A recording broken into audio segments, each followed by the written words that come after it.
milestone unlock para kay Kevin Kiambao sa Korean Basketball League, 200 assist. Muntik-muntik na namang may maposterize si Kabayan, napawaw na sana doon ang Koreanang fan sa masamang balak ni KQ sa kalaban, habang showtime naman si Ethan Alvano. Pinakain ba naman ng alikabok doon ang kakampi ni KQ? Bago ang KBL All-Star Weekend mga idol, magkakaroon muna ng laban sa ongoing regular season sa Korea sina Kevin Kiambao kontra sa kupunan ni na Ethan Alvano. Makakabawi na kaya mga idol ang Sonos kay Gunner after their back-to-back loss mga idol sa nakaraang laban nila? Quick 2 points agad mga idol ang pinukol dyan sa opening ng frame mula sa home team to put the first basket of the game, habang maagang nakapag-commit ng foul si Ethan Alvano and 3 of 3 pa ang naipasok dito ng local player ng Sonos kay Gunner. Eto mga idol, Kevin Kiambao taking the hassle sa assist, back-to-back assist para kay Kabayan. Gandang mga pasan ang ginawa dito ni Kabayan and taking the lead ang home team with 7 points advantage. After timeout mga idol, another run ulit ang ginawa dyan ng blue shirt with a back-to-back 3-pointer. Lobo sa double digit ang kalamangan. So far, perfect 3 of 3 from outside shooting ang home team. Halfway ng quarter, 12-7 ang tala sa scoring. Eto bumawi mga idol ang bisita mula sa 5 straight points na kinamada dyan ni Ethan Alvano. Pinakain ng former Ala Pilipinas guard ng alikabok doon ang kakampi ni Kevin Kiambao. Habang si KQ struggle pang gumawa ng puntos sa laban, scoreless pa mga idol, shooting 0 of 2 from the field. Pero bago magtapos ang first quarter, humabol pa si KQ mula sa kanyang offensive rebound and put back to basket.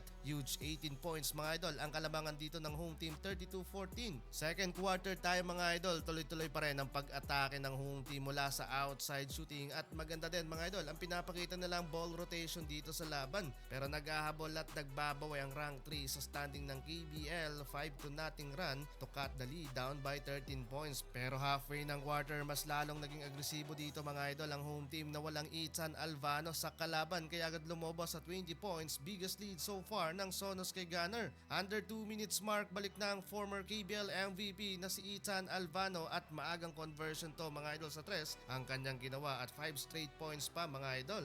Explosive performance mula sa gwardiya ng Wonju DB na may already double digit scoring na dito sa first half, while si KQ naman mga idol ay nakapagtala pa lamang ng 4 points, 4 rebounds and 5 assists. 52-35 end of first half in favor sa Sonos kay Gunner. Third quarter tayo mga idol, maagang substitution agad para kay Kevin Kiambao nang maisahan siya ng kalabang big man mula sa fake and 1 basket pa mga idol. Pero take over malala dito ang kanilang tatlong local player na may parehong double digit scoring na. Kayod kalabaw naman sa kabila si Ethan Alvano mula sa open court layup. Grabe ang ginagawa dito ni Kabayan para sa Wonju DB. Leading scorer mga idol na may 20 points, 2 rebound and 4 assists. Samantalang eto naman mga idol ang mga naging highlights sa last quarter.